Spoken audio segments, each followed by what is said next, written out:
শ্যামা মা তোর চরণ ধরে থাকতে দিস রে জনম ধরে আমায়।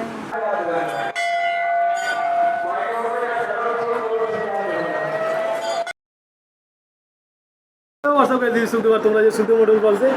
তো আজকে যাবো হাজরা কালী মন্দির, নিউ টাউনের হাজরা কালী মন্দির, যেখানে আজকে শ্মশান কালী পুজো এবং শীতবস্ত্র বিতরণ আছে।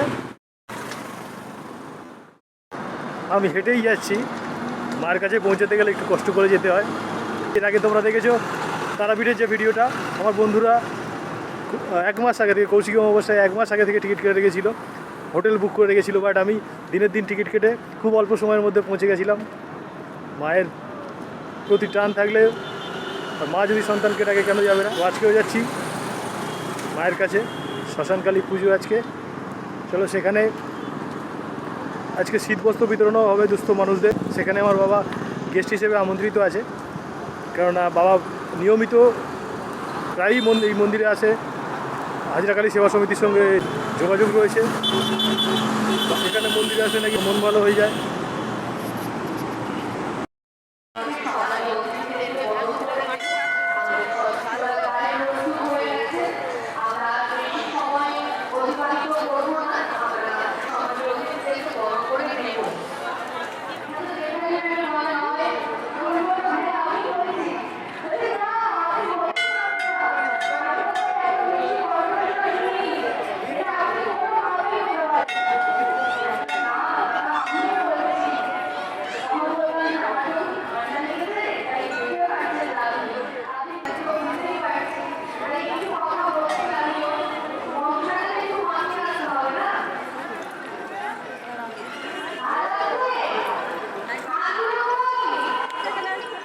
আমরা আমাদের বিধায়ক মহাশয়কে বরণ করে নিচ্ছি, আমাদের গ্রাম পঞ্চায়েত প্রধান সাবধান।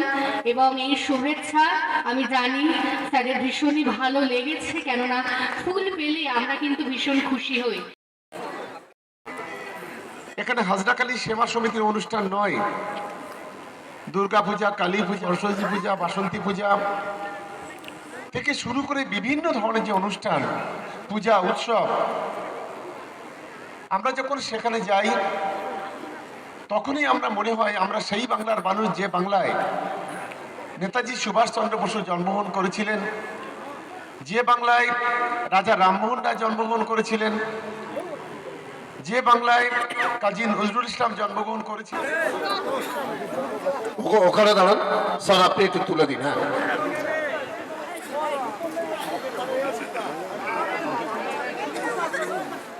এইভাবে প্রচুর মানুষের শীতবস্ত্র বিতরণ করা হলো এবং মেলায় অসংখ্য মানুষের সমাগম হয়েছে।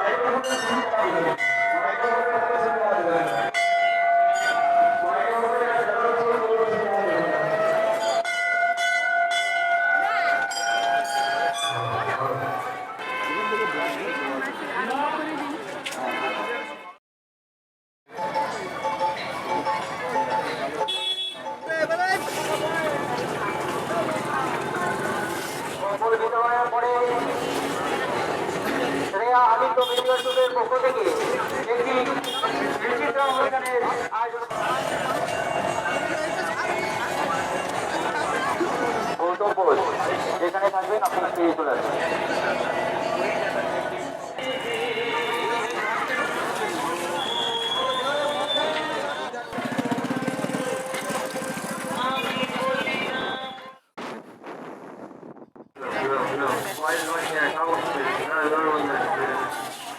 তো ফাইনালি আমি মন্দির চত্বর থেকে বেরিয়ে এসেছি। এইটা প্রায় 500 বছরের পুরনো মন্দির। আগে এখানে শ্মশান ছিল, তো কয়েকশো বছর আগে এখানে মন্দির স্থাপিত হয়।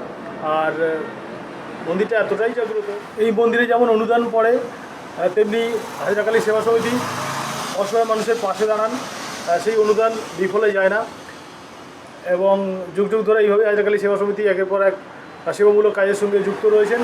এবং এখানে একটা বড় জগন্নাথ দেবের মন্দির হচ্ছে, যেটা খুব তাড়াতাড়ি উদ্বোধন হবে। খুব সুন্দর একটা মন্দির হচ্ছে। আর মন্দিরের ভেতরে যেহেতু ভিডিওগ্রাফি অ্যালাউ ছিল না, সেই জন্য মায়ের মুখটা ভালো করে দেখাতে পারলাম না তোমাদের, তার জন্য দুঃখিত। এবং আমার ভিডিও কোয়ালিটি জানি খারাপ হচ্ছে, কেননা আমার যে ভালো ক্যামেরা যে মোবাইলটা ছিল সেটা চুরি হয়েছে। আশা করছি কিছুদিনের মধ্যে ভিডিও কোয়ালিটি ভালো দিতে পারবো। তো আজকে ভিডিওটা এই পর্যন্ত ছিল। সবাই ভালো থাকবে, সুস্থ থাকবে, অবশ্যই মানুষের পাশে থাকবে। তো আজকে টাটা।